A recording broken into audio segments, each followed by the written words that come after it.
Have you ever walked into a room full of people who are supposed to love you unconditionally, only to feel like you're standing in front of a firing squad ready to tear apart every decision you've ever made?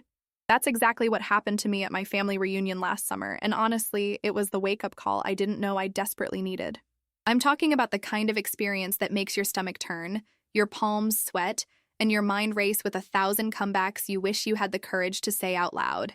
But here's the thing that nobody tells you about family gatherings when you're the black sheep, when you're the one who chose a different path, when you decided that the traditional roadmap everyone else follows just wasn't meant for you. They don't prepare you for the subtle jabs disguised as concern, the passive-aggressive comments wrapped in fake smiles, or the outright mockery that comes from people who claim they want the best for you. Let me take you back to that moment, that precise instant when I realized I was absolutely done explaining myself, done justifying my choices, done trying to make people understand a life they were never going to accept anyway. My name doesn't matter for this story.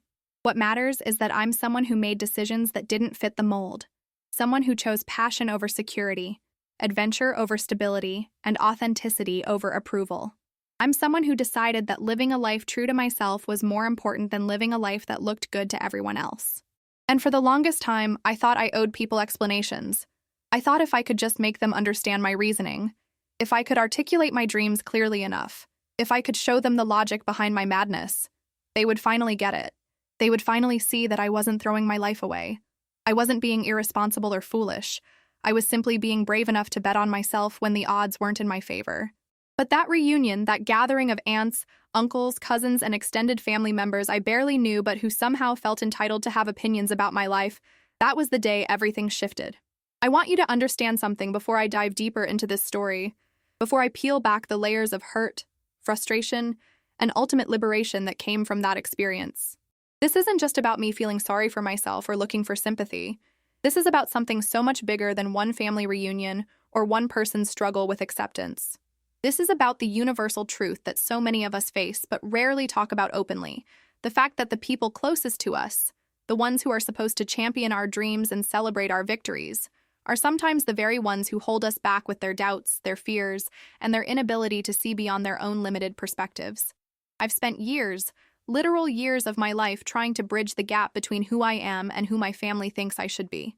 I've given countless explanations, written long messages trying to help them understand my choices, sat through uncomfortable dinners defending my life path, and endured so many awkward conversations where I felt like I was on trial for the crime of being different.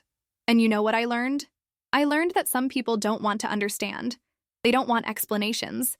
They don't want to see your perspective because accepting your truth would mean questioning their own choices, confronting their own fears, and admitting that maybe, just maybe, there's more than one right way to live. That reunion was supposed to be a celebration, a chance to reconnect with family members I hadn't seen in years, an opportunity to share updates and create new memories together. I had actually been looking forward to it in some naive, hopeful way, thinking maybe enough time had passed, maybe people had evolved, maybe they would finally be ready to see me for who I really am, rather than who they wish I would be. I had prepared myself mentally, given myself pep talks in the mirror, reminded myself that I didn't need their approval to validate my existence, but deep down, there was still that small child inside me, desperately wanting to be accepted, desperately wanting to belong, desperately wanting my family to be proud of me even if my version of success looked nothing like theirs. The irony wasn't lost on me that I had built a life I genuinely loved, a life filled with purpose, passion, and meaningful experiences. Yet I still found myself seeking validation from people who couldn't or wouldn't see the value in what I had created. I had traveled to places they only dreamed about. I had pursued work that lit my soul on fire, even if it didn't come with a fancy title or a six-figure salary. I had formed relationships based on genuine connection rather than societal expectations. And I had learned more about myself in a few years of unconventional living than I ever did following the script everyone handed me. But none of that mattered when I walked through those doors, when I saw the familiar faces with their familiar expressions of judgment, thinly veiled as curiosity, when I heard the familiar questions that weren't really questions at all, but rather statements of disapproval disguised as concern. The energy in that room was thick with unspoken expectations and barely concealed disappointment, and I could feel it wrapping around me like a suffocating blanket from the moment I arrived. I need you to understand where I was coming from before that reunion. before that pivotal moment that would change everything about how I interact with my family and how I value my own choices. My life decisions hadn't been impulsive or reckless like my relatives seemed to believe. They had been carefully considered, soul-searched, and ultimately born from a deep knowing that the conventional path everyone expected me to follow would slowly kill everything that made me who I truly am. After graduating college, I was supposed to get a corporate job, work my way up some ladder that led to a corner office and a retirement plan, get married by 25, buy a house in the suburbs, have 2.5 kids, and basically check off all the boxes that society tells us equal success and happiness. But here's what nobody talks about when they're pushing that narrative. What if you look at that life and instead of feeling excited or motivated, you feel absolutely terrified and suffocated? What if every fiber of your being screams that following that path would be a betrayal of your authentic self? I had spent my entire childhood being a good kid, doing what was expected, making my parents proud with good grades and appropriate choices, never really questioning whether the dreams I was chasing were actually mine or just borrowed from everyone around me. But something shifted in my early 20s. Maybe it was traveling abroad for the first time and realizing how many different ways there were to live a meaningful life. Maybe it was meeting people who had forged their own paths and seemed genuinely happy rather than just comfortable. Or maybe it was simply growing up enough to recognize that the anxiety I felt about my future wasn't normal pre-career jitters, but rather a deep misalignment between my true desires and the expectations placed upon me. I made what my family considered my first mistake when I turned down a job offer at a prestigious company to instead pursue freelance work that would give me the flexibility to travel and explore different interests. The disappointment in my parents' voices when I told them was palpable, like I had just announced I was dropping out of society altogether. My mother cried, actually cried, as if I had told her I was terminally ill, rather than simply choosing a different career path. My father went silent in that way he does when he's too angry or disappointed to trust himself to speak, and my siblings looked at me like I had lost my mind, like I was throwing away opportunities they would kill for. But here's what they didn't understand. What they couldn't understand because they had never felt it themselves. That prestigious job with its impressive title and steady paycheck came with golden handcuffs that would lock me into a life I didn't want, expectations I couldn't meet, and a future that felt more like a prison sentence than a prize. I tried to explain this to them. I really did. I talked about the importance of work-life balance, about pursuing passion over profit, about the research showing that experiences bring more lasting happiness than material possessions, about the regrets people have at the end of their lives, which are never about the risks they took, but always about the risks they didn't take. I brought articles, statistics, examples of people who had chosen similar paths and thrived, but nothing I said seemed to penetrate the wall of their conventional thinking. To them, I was being naive, idealistic, and frankly stupid, throwing away security for some romanticized notion of freedom that would inevitably leave me broke, alone, and full of regret. The second mistake in their eyes came when I ended a long-term relationship with someone they all adored. Someone who checked all their boxes for the perfect partner, but who I knew deep in my bones wasn't right for me. He was stable, responsible, came from a good family, had a solid career trajectory, and most importantly to them, he wanted the same conventional life they wanted for me. Breaking up with him was one of the hardest decisions I've ever made, not because I doubted it was the right choice, but because I knew the backlash I would face from everyone around me. And I was right. The judgment was swift and harsh. My mother asked me what was wrong with me, why I was sabotaging my own happiness, why I couldn't just appreciate a good man when I had one. My aunts called me foolish, warned me I'd regret letting him go, told me I wasn't getting any younger and needed to think about my future. Even my friends, people I thought understood me, questioned whether I was making a huge mistake, whether I was chasing some impossible ideal of perfect love instead of accepting the good enough love that was right in front of me. But good enough has never been good enough for me. Not in love, not in career, not in life, and I refused to settle into a relationship that felt more like a business arrangement than a soul connection, just because it made sense on paper and pleased my family. The years that followed were filled with more unconventional choices. I moved to different cities, chasing opportunities and experiences, rather than climbing a corporate ladder. I invested in personal growth and adventures rather than down payments and retirement accounts. I built a career that was unconventional and sometimes unstable, but always authentic and fulfilling. I dated people my family didn't understand or approve of. I made friendships with people from wildly different backgrounds, who expanded my worldview, and most importantly, I learned to trust my own inner compass even when everyone around me insisted I was heading in the wrong direction. The weeks leading up to the reunion were filled with a familiar anxiety that I had hoped I'd outgrown, but apparently hadn't.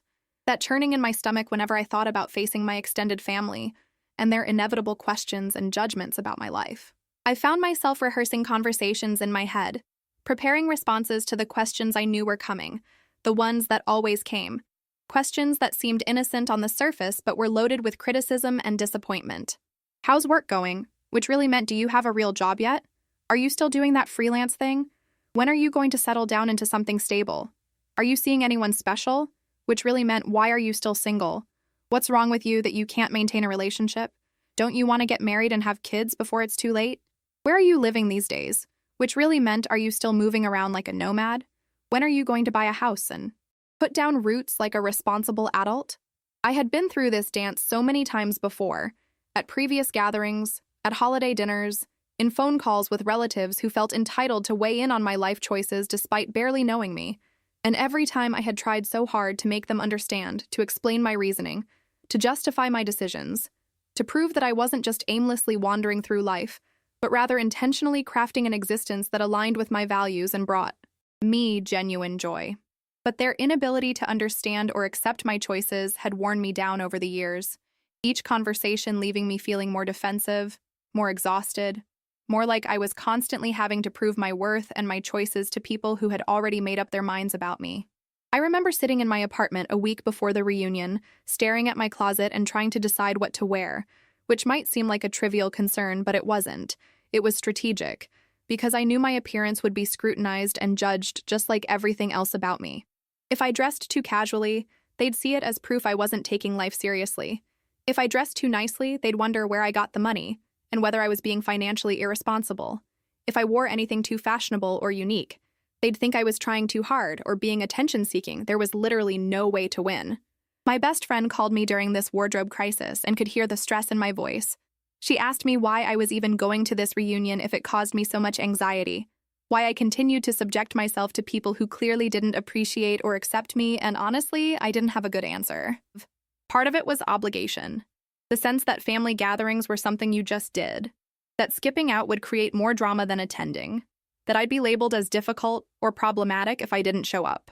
Part of it was hope, that stubborn, persistent hope that maybe this time would be different, maybe enough time had passed for perspectives to shift, maybe someone would surprise me with their support and understanding. And part of it was fear. Fear of being completely cut off from my family. Fear of burning bridges that maybe one day I'd want to rebuild. Fear of being alone without that family connection, even if that connection was strained and conditional.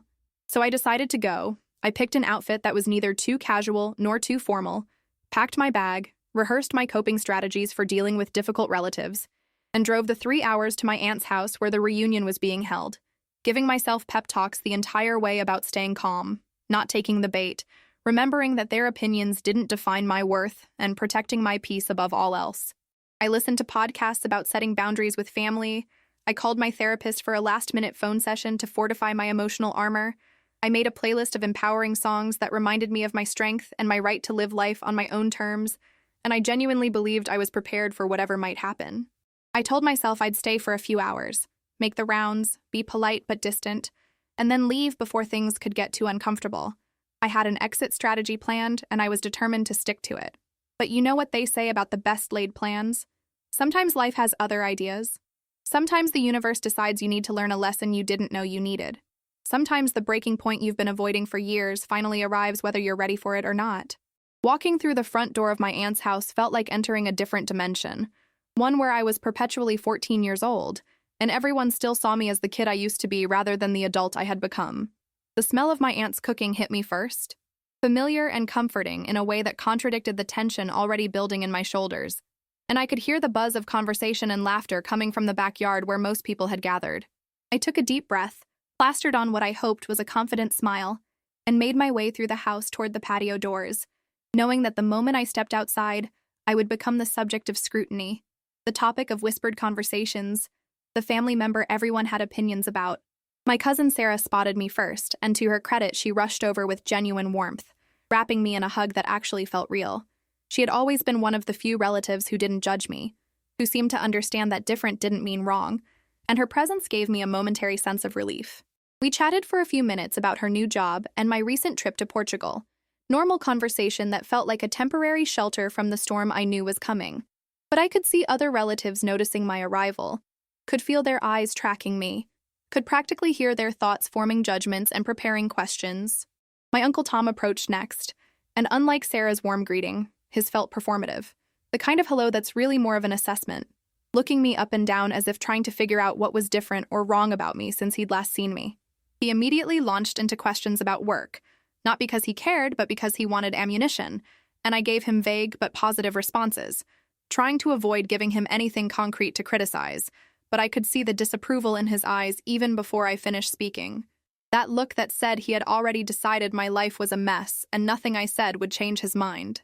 My Aunt Linda was next, swooping in with a hug that felt more like an ambush, immediately commenting on how tired I looked, which is code for, "You look terrible, what's wrong with your life?" and following up with invasive questions about whether I was eating enough, sleeping enough, taking care of myself, as if my unconventional lifestyle automatically meant I was falling apart. I assured her I was fine. Great, actually. But she just gave me that pitying look, the one that said she didn't believe me, the one that assumed anyone living outside traditional parameters must be struggling or suffering. More relatives arrived in waves, each interaction feeling like a small test. I was somehow failing simply by being myself. My grandmother asked about marriage prospects with the subtlety of a bulldozer. My cousin Mark made a comment about my casual outfit that was clearly meant as an insult disguised as a joke. My Aunt Sharon loudly announced to everyone within earshot that I was still doing that freelance thing, emphasizing it in a way that made it sound like a hobby rather than a legitimate career. I could feel my jaw tightening, my shoulders creeping up toward my ears, my breath becoming shallower as I tried to maintain my composure and not let them see how much their comments were affecting me. Have you ever experienced something similar, where family members seem determined to point out everything they think is wrong with your choices? Comment below and let me know, because I swear this can't just be my experience. The breaking point came about an hour into the gathering, when most people had arrived and we were all congregating around the patio, balancing paper plates of food and making small talk that felt more like psychological warfare. My Uncle Richard, who I barely knew and who had never shown any interest in my life beyond surface-level judgments, decided to hold court and give everyone his unsolicited opinions about the younger generation and their lack of responsibility and commitment. He was clearly a few drinks in, which had loosened whatever filter he might have normally had, and he started going on about how kids these days, and yes, he actually said kids these days like some cartoon character, don't understand the value of hard work, don't want to pay their dues, think they're too good for traditional jobs, waste their time and money on frivolous pursuits like travel and experiences instead of investing in their futures. He wasn't looking at me specifically when he started this rant, but I could feel it was directed at me, could sense that everyone else was thinking about me as he spoke, could see the sideways glances and knowing looks being exchanged among my relatives. I tried to tune him out, focusing instead on the food on my plate that I was no longer hungry for, but my Uncle Richard was just getting started. He moved from general complaints about young people to more specific criticisms that left no doubt he was talking about me even if he wasn't saying my name. He talked about people who waste their education on impractical pursuits, who turn down good jobs because they're too picky or entitled, who think they can just do whatever they want without consequences, who prioritize fun over responsibility, who refuse to settle down and grow up, who make their families worry unnecessarily with their reckless choices. Each statement felt like a dart aimed directly at my heart, and I could feel my face getting hot, my hands starting to shake slightly as I gripped my plastic fork, my mind racing between wanting to defend myself and wanting to just disappear entirely. My cousin Jake, who had always been the golden child with his corporate lawyer job and his picture-perfect family, decided to pile on, making some comment about how he could never understand people who don't want stability, how he values being able to provide for his family and build a future, the implication being clear that I was somehow failing at life because I had different priorities. My Aunt Linda chimed in again, this time with concern that felt more like condescension, talking about how worried they all were about me, how they just wanted to see me settled and happy, how they hoped I'd eventually come to my senses and realize that you can't just wander through life forever, that eventually reality catches up with everyone. I felt Sarah's hand on my arm, a silent gesture of support, but it wasn't enough to counterbalance the weight of judgment pressing down on me from all sides. And then my Uncle Richard said the thing that changed everything, the comment that made something inside me finally snap after years of bending. He looked directly at me for the first time, pointed at me with his beer bottle, and said with a laugh that others joined in on, "I mean, look at her, still figuring things out at her age, refusing to accept that her little adventure phase needs to end, thinking she's special or different when really she's just afraid of real responsibility. I give it another year before she comes crawling back begging for help when her money runs out and she realizes she can't actually make it on her own doing whatever it is she does." The silence that followed was deafening, everyone staring at me to see how I would react, waiting for me to either defend myself or break down, treating this moment like entertainment rather than the deeply hurtful attack it actually was. I looked around at all these faces, these people who were supposed to be my family, who were supposed to love and support me, and I saw judgment, mockery, superiority, and pity, but not a single face showed understanding, respect, or genuine care for my well-being. Something crystallized in that moment, something that had been building for years finally reached critical mass, and I realized with absolute clarity that I was done, completely and utterly done, trying to make these people understand me, done justifying my choices to people who had no intention of ever accepting them, done shrinking myself to try to fit into their narrow definition of success and happiness, done carrying the weight of their disappointment and criticism, done explaining myself to people who had already decided who I was without ever really knowing me. I set down my plate, stood up, and felt a calmness wash over me that I hadn't experienced in years. It was the peace that comes from finally accepting a truth you've been avoiding, the relief of releasing a burden you didn't even fully realize you'd been carrying. Everyone was still staring at me, waiting for my response, expecting either a defense or a breakdown, but I gave them neither.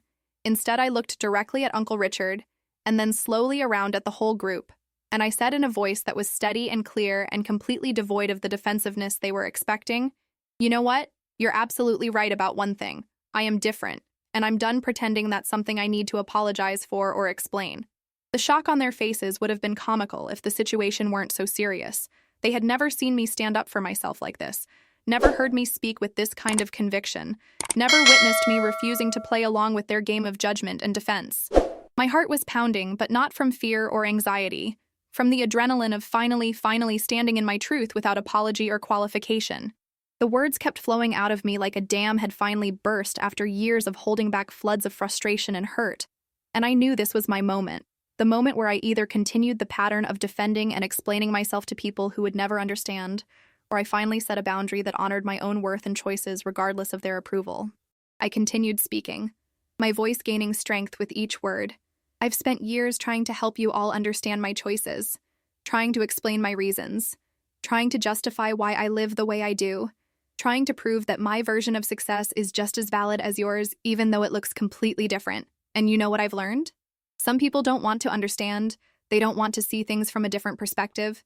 They want everyone to follow the same script they followed because accepting that there are other valid ways to live would mean questioning their own choices, confronting their own fears, and admitting that maybe the path they think is the only right one is actually just one option among many." I could see my Uncle Richard's face turning red, whether from anger or embarrassment I didn't know and didn't care. My Aunt Linda looked like she wanted to interrupt, but something in my demeanor stopped her. My grandmother had her hand over her heart like I was giving her palpitations, and most of the others just stared with their mouths slightly open, shocked by this version of me they had never encountered before. I kept going, "You mock my career choices, but I've built something I'm genuinely proud of, something that allows me to live according to my values, something that brings me fulfillment that has nothing to do with a title on a business card or a number in a bank account. I've worked with clients all over the world. I've developed skills you can't even comprehend. I've created a life with flexibility and freedom that most people only dream about. And yes, it's not traditional. Yes, it doesn't fit your definition of success. But it's mine, and it's real, and it's valuable." My cousin Jake tried to interject with something about financial security, but I held up my hand to stop him. Not rudely, but firmly, claiming my space to finish what I needed to say. "You judge my relationship status, but I'd rather be single and whole than partnered and compromised. I'd rather wait for a connection that honors who I really am than settle for someone who wants me to be someone I'm not. I'd rather be alone and at peace than coupled and constantly defending my choices to a partner who doesn't truly see me or respect me. And that's not because I'm picky or difficult or afraid of commitment. It's because I've learned that the relationship I have with myself is the foundation for every other relationship in my life. And I refused to betray that foundation for the comfort of meeting someone else's timeline or expectations. I could see some of the younger cousins nodding slightly, and I wondered if maybe my words were resonating with someone, even if it wasn't the people I had been trying to reach all these years. You criticize how I spend my money, but let me tell you something about those so-called frivolous experiences you think I'm wasting my resources on. Those travels, those adventures, those investments in personal growth and learning. They've taught me more about life, about people, about myself, about what really matters than any material possession ever could. I've stood in front of ancient ruins and felt connected to human history in a profound way. I've had conversations with people from completely different cultures that expanded my understanding of humanity. I've pushed myself out of comfort zones and discovered strengths I never knew I had. I've collected memories and experiences that have shaped who I am in ways that no house or car or fancy watch ever could. The patio had gone completely silent except for my voice. Even the kids playing in the yard seemed to have quieted down, and I felt like I was speaking not just to these people in front of me, but to every person who had ever felt judged for choosing an unconventional path, every person who had ever been made to feel less than for not following the traditional script. And you know what the really sad part is? I used to think I needed your approval. I used to think that if I could just explain it well enough, if I could just make you see my perspective clearly enough, you would finally understand and accept me. I've spent so much energy trying to bridge this gap, trying to make you proud, trying to prove that I'm not lost or foolish or making terrible mistakes, but I finally realized that I've been seeking validation from people who are fundamentally unable or unwilling to give it, not because there's anything wrong with me or my choices, but because you're so deeply invested in your own narrative about what life should look like that you can't even conceive of alternatives being equally valid. The realization was washing over me even as I spoke the words, years of therapy and self-work and painful growth suddenly crystallizing into this moment of absolute clarity, and I felt simultaneously heartbroken and liberated, grieving the family acceptance I had always wanted while celebrating the self-acceptance I was finally claiming. "I'm done explaining myself to you," I said, and those words felt like the most powerful declaration I had ever made. "I'm done trying to make you understand something you have no interest in understanding. I'm done defending my choices to people who have already decided they know better. I'm done shrinking myself to try to fit into your narrow definition of success and happiness. I'm done carrying your disappointment like it's my responsibility to fix. I'm done pretending that your approval is something I need in order to live my life authentically." My mother had tears in her eyes, and I couldn't tell if they were from hurt or frustration, or maybe some recognition of truth in what I was saying. My father looked uncomfortable in that way he always did when emotions ran high, and I felt a pang of sadness that even in this moment of me finally standing up for myself, they couldn't seem to see me or hear what I was really saying. "The truth is," I continued, my voice softening slightly but not wavering, "I love my life. I genuinely love the life I've built. Not because it's perfect or easy or always comfortable, but because it's authentically mine. It reflects my values, my priorities, my dreams, my definition of what makes life worth living. And I don't need you to agree with my choices or understand them or validate them. What I need is for you to respect that I'm an adult who has the right to determine my own path, just like you had the right to determine yours." I looked at Uncle Richard specifically, the instigator of this whole confrontation. "You said I'm just afraid of real responsibility, but actually I think I'm braver than you give me credit for. It takes courage to go against the grain, to resist the pressure to conform, to bet on yourself when everyone around you is telling you you're making a mistake. It takes courage to prioritize fulfillment over security, to value experiences over possessions, to choose growth over comfort. And it takes courage to stand here right now and tell you all that I'm done seeking your approval and I'm done apologizing for being different."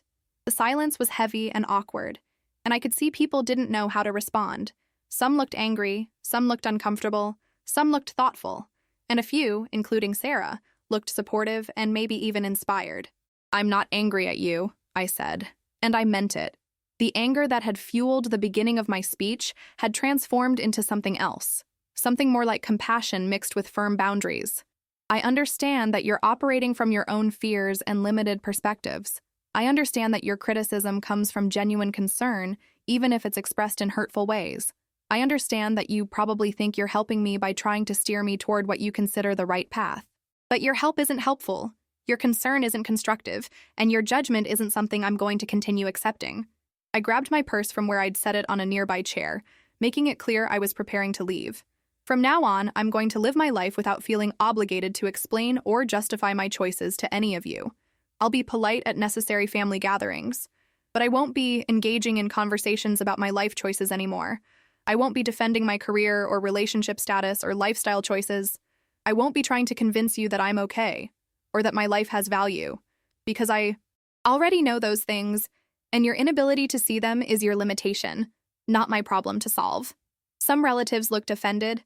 Others looked relieved, like maybe they hadn't wanted these confrontational conversations either. And my mother looked like she wanted to say something but didn't know what. I hope someday you can all broaden your definition of success enough to see that there are many valid ways to live a meaningful life, I said as my final statement. But whether you do or don't, I'm going to be okay, because my worth isn't determined by your approval, and my happiness isn't dependent on your understanding. I get to decide what my life looks like, and I've decided it looks exactly how I want it to look, imperfect and unconventional and absolutely mine. With that, I walked away from the patio, through the house, and out the front door, leaving behind years of trying to fit into a family that couldn't or wouldn't make space for who I really am. And with each step I took toward my car, I felt lighter, freer, more myself than I had felt in years. The drive home was surreal, a strange mixture of emotions swirling through me as I processed what had just happened, what I had just done, the bridge I had potentially burned, and the freedom I had definitely claimed. My hands were still shaking slightly from the adrenaline, but there was also this profound sense of peace settling over me, the kind of peace that comes from finally honoring yourself after years of contorting to please others. I kept replaying moments from the confrontation in my mind, analyzing my words, wondering if I'd been too harsh or not harsh enough, questioning whether I should have stayed calm or if my passion was necessary, but mostly feeling an overwhelming sense of rightness about what I had said and how I had said it. My phone started buzzing about 20 minutes into the drive. Texts coming in from various family members, some angry, some concerned, some trying to smooth things over, but I didn't read them right away. I needed space to sit with my own feelings before dealing with everyone else's reactions. When I finally did pull over at a rest stop to check my messages, they were a mixed bag as expected. Uncle Richard had sent an angry text calling me disrespectful and ungrateful. My mother had sent several messages asking me to come back so we could talk things through. My Aunt Linda sent a long paragraph about how I had embarrassed the family and owed everyone an apology. But there were also messages from Sarah praising me for standing up for myself, from my younger cousin Emma saying I was her hero and she'd always felt similarly judged for her choices, and surprisingly from my Aunt Karen, who I'd always thought disapproved of me, saying she admired my courage and wished she'd had that kind of backbone when she was younger. I turned off my phone, not ready to engage with any of it yet, and sat in my car watching the sunset paint the sky in brilliant oranges and pinks, feeling like I was watching my old life fade away and a new chapter beginning. The next few weeks were complicated, to say the least. I had to navigate the fallout from the reunion, setting boundaries with family members who wanted to rehash the confrontation or convince me to apologize, learning to sit with the discomfort of having potentially damaged relationships, even though I knew my actions were necessary for my well-being. Some relatives stopped speaking to me entirely, which hurt more than I expected. Even though I knew the relationships had been conditional all along, others reached out with surprising support, sharing their own stories of feeling judged or misunderstood by the family, creating unexpected moments of connection and understanding. My parents were the hardest to deal with because I could tell they were caught between loyalty to me and loyalty to the extended family, between wanting to support me and believing I had been disrespectful, and we had some difficult conversations where I had to reinforce my boundaries while also trying to maintain our relationship. I told them I loved them, but I wouldn't be discussing my life choices with them anymore, unless they could do so without judgment or unsolicited advice, that our relationship could continue, but it had to be based on acceptance rather than conditional approval, and that I needed them to respect my autonomy as an adult, even if they didn't understand or agree with my decisions.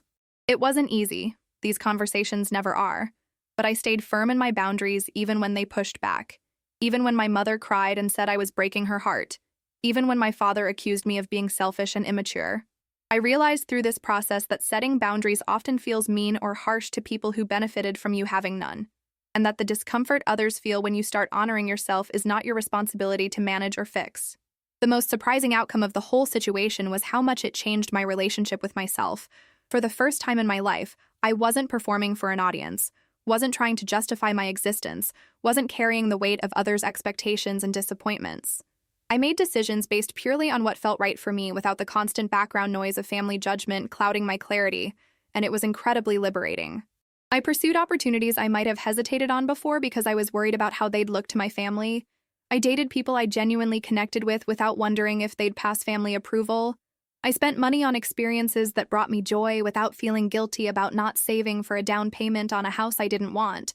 I said no to obligations that didn't serve me without explaining or justifying my boundaries, and I surrounded myself with people who celebrated my authenticity rather than criticizing my differences.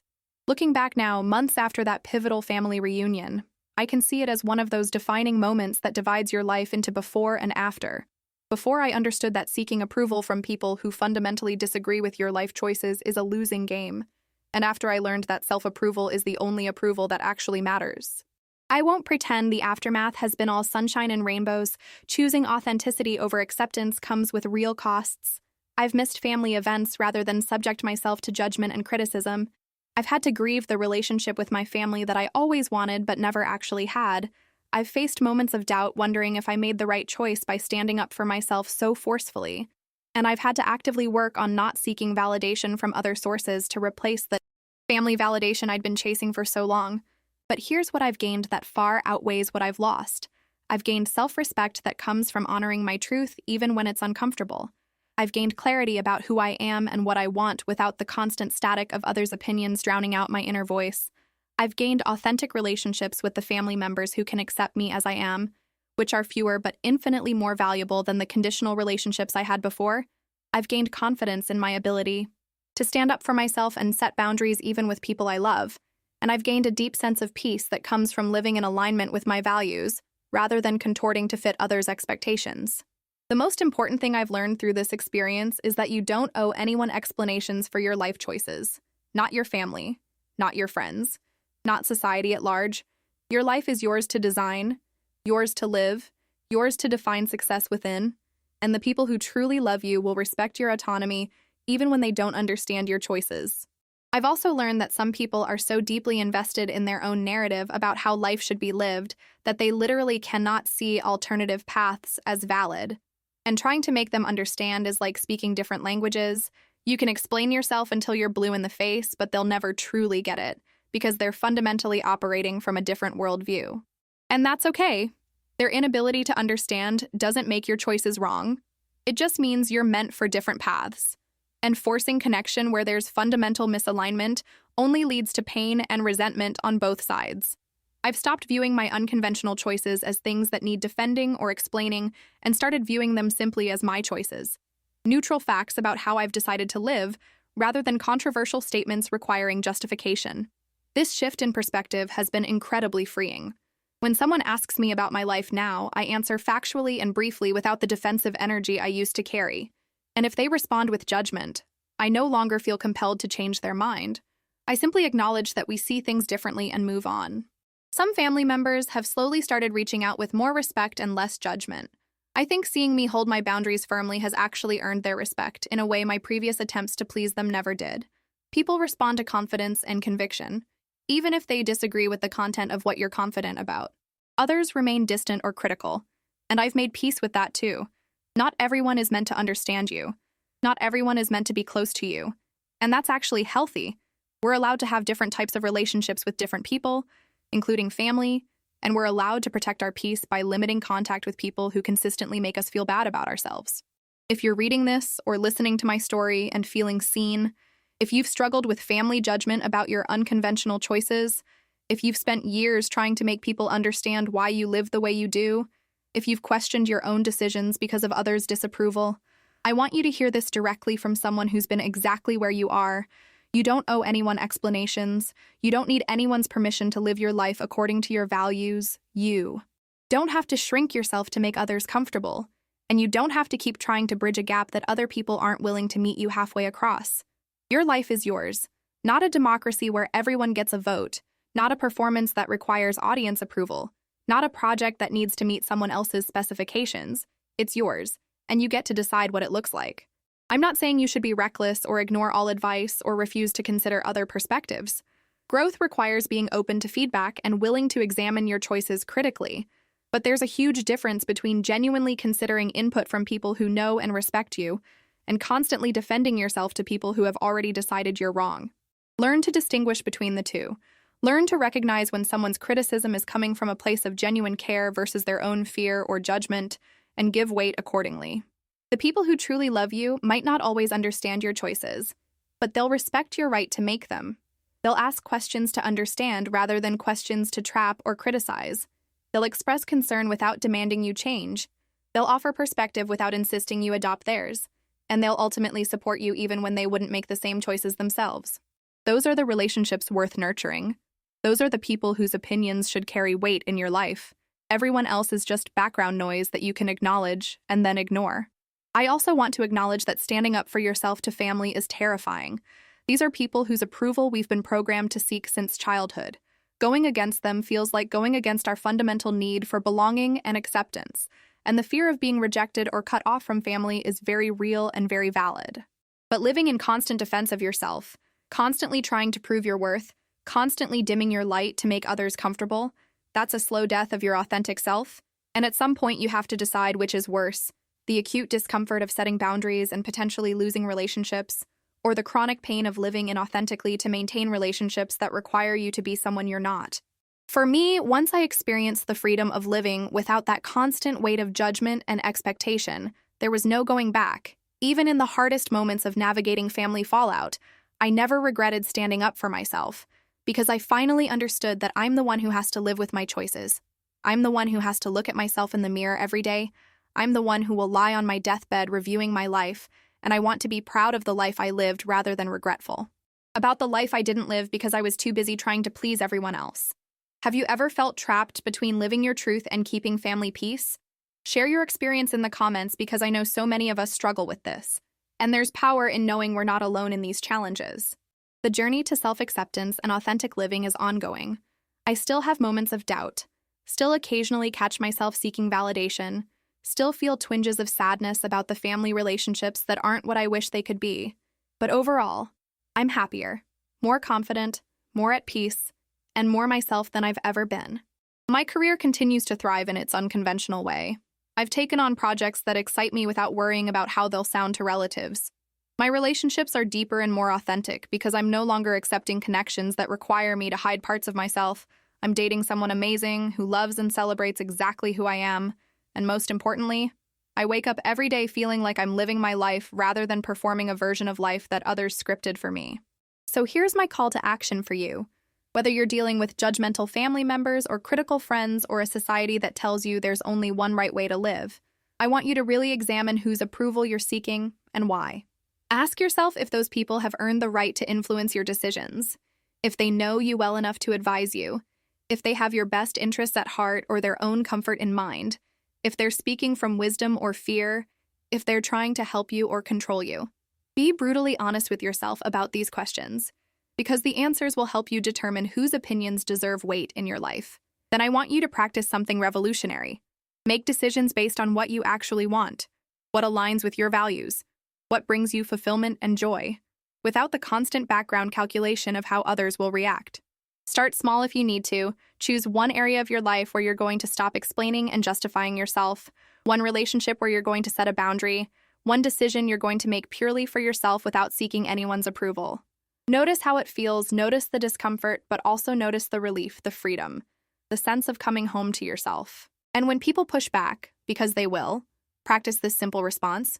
I appreciate your concern, but I'm comfortable with my decision. Or I understand you see things differently, and that's okay. Or I'm not looking for advice on this, but thank you. You don't owe elaborate explanations, you don't need to convince anyone, you just need to be clear and consistent in your boundaries. It will feel awkward at first. People aren't used to you standing firm. They're used to you defending and explaining. And when you stop playing that game, they won't know how to react. Let them sit with that discomfort. It's not your job to manage their feelings about your boundaries. Over time, one of two things will happen. Either they'll adjust and learn to respect your autonomy, or they'll remove themselves from your life because they can't accept the authentic you. And as painful as the second option is, it's actually better than maintaining relationships that require you to betray yourself. I also want to encourage you to find your people, the ones who get it, the ones who celebrate your unconventional choices rather than criticizing them. The ones who ask about your life with genuine curiosity rather than judgment. These might not be family members, they might be friends, partners, mentors, online communities, therapy groups, wherever you find them. Invest in these relationships because they'll provide the support and validation that makes navigating critical family dynamics so much easier. Remember that chosen family can be just as meaningful as biological family, sometimes more so because it's based on actual compatibility and mutual respect, rather than obligation and shared DNA. Share this video with someone who needs to hear this message, someone who's been struggling with family judgment, someone who's been trying to explain themselves into acceptance, someone who needs permission to stop seeking approval and start living authentically. If this story resonated with you, if it made you feel less alone, if it gave you courage to set your own boundaries, I want to hear about it in the comments. Tell me your story. Tell me what life choices you've made that others don't understand. Tell me how you've navigated family judgment or what you're still struggling with. Let's create a community here of people who understand that different doesn't mean wrong, who support each other in living authentically even when it's hard, who remind each other that we don't owe explanations for our lives to anyone.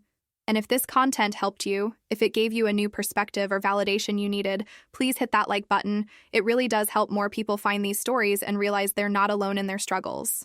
Consider subscribing to Living Through It for more real, raw, honest stories about navigating life's challenges and choosing authenticity over approval. Click that notification bell so you never miss a story that might be exactly what you need to hear at exactly the right time. Your life is yours to design, yours to live, yours to define success within, and anyone who can't respect that isn't someone whose opinion should matter to you.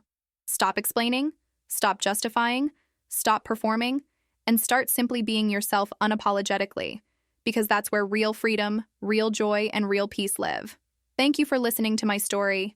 Thank you for being part of this community, and remember, you don't owe anyone explanations for living your truth. Now go out there and live your life on your terms, because it's the only life you get, and you deserve to spend it being authentically, unapologetically yourself.